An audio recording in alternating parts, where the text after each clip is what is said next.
He takes care of all the detail. ప్రతి చిన్న విషయాన్ని కూడా ఆయన అద్భుతంగా గమనించే దేవుడు. నేను నీ ఎదుట ఒక ద్వారమును, ఇదిగో తలుపు నీ ఎదుట తీసి ఉన్నాను, దాని ఎవడును, నీ ఎదుట ఒక తలుపు మూయబడిందా? ఆస్ ద లార్డ్, నీ చిత్తం అయితే తెరువు ప్రభా. రైట్ టైంలో హీ విల్ ఓపెన్. సరైన సమయంలో ద్వారం. నిన్న నేను సాక్ష్యం చెప్పాను మెడికల్ సెంటర్ ఓపెనింగ్లో.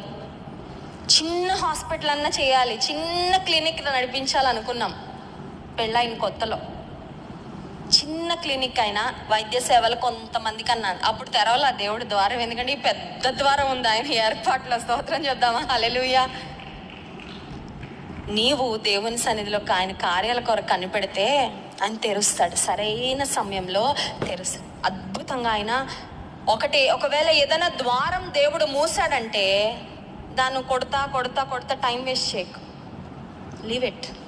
ఇంకేదో డోర్ నీ కొరకు వేరే ద్వారం ఏదో తెరుస్తాడు. ఒక ద్వారాన్ని దేవుడు నీ జీవితంలో మూసాడంటే ఇంకేదో ద్వారము తెరుస్తాడు. నాకు చాలామంది ప్రార్థన అవసరతలు పంపిస్తూ ఉంటారు. ఒక జాబ్ పోయిందండి, ద డోర్ ఇస్ క్లోజ్డ్.